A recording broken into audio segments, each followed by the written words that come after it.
What up, everyone? My name is Jack Slater, aka the Comic Outlaw. Yeah, the El Chingon of YouTube. Check us out. Yeah, and we're doing JLA Year One, number 8. And all will be revealed in time, as the Martian may not be who he says he is, as we go into Exposed. And this is basically picking up with Locust, and their master plan is coming to fruition. Their creatures are being made off of different parts, DNA from the Justice League or this and that. They're planning to take over the world, of course, with an Armageddon, where they basically wipe everything out and start everything in their image. And the Justice League are taking care of loose ends. They're picking up Superman's chair and throwing it into outer space. Why, you may ask? Because they asked him to join, and he said no. So Hal Jordan is unceremoniously taking care of that chair. It's going to boldly go where no chair has gone before. And, Flash is kind of saying, he wouldn't join right now. He said he wouldn't, but he might join later. And, Hal's kind of feeling sour grapes. And this is because Hal's really not used to losing. He has to get his temper in check. And they basically tell the story of how 5 superheroes came together fighting different aliens, and they fought a big one. And then Superman allegedly took out the 7th alien, which all became research projects for Locust, in case you guys haven't been reading. And so they get a Snapper to do his snappity-snap magic to tap into some computers, find out some information. And meanwhile, this man, Robert, is kind of having a rough day. He's kind of talking to his girlfriend, and there's something bothering him. Something deep down in his soul. Some hidden sorrow that no one knows. Not yet, anyways.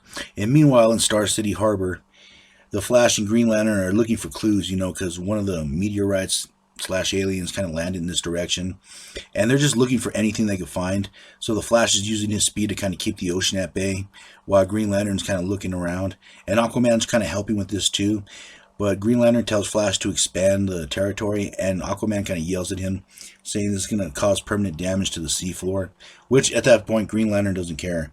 He's looking for any and all clues. And I like the cool bulldozer he kind of comes up with as the Justice League are clearing anything and everything out. And I love how Green Arrow just pops out of nowhere and tells Hal that he has a jerk detector. And of course, it goes right to Hal Jordan. And basically, they're just talking about how, if he's going to be the leader of this team, he needs to accept certain losses. He needs to accept certain egos in the group. Because when you're the leader, you have to put up with everyone and everything. Meanwhile, this group right here, the Blackhawks, are kind of facing the new millennium, the superhero time. These guys were pilots back in World War II. They fought for different groups. They were different territories, like France, which was occupied by the Germans and other countries. And they fought then. They're trying to figure out what they're going to do now in the modern superhero time. Meanwhile, Green Lantern's still having attitude problems. He's taking it out on his mechanic as he's charging his ring. Green Lantern's going off, kind of yelling. He's just very temperamental at this point. And this is the problem with him as leader. He has a very bad temperament when it comes to losing. Meanwhile, the Martian and Snapper Car are kind of having a moment here where they're building stuff. And this is where you find out that Snapper is supposed to watch the Martian. He's supposed to observe the Martian. But how do you observe someone that reads your mind? You can send in a complete idiot. Just saying.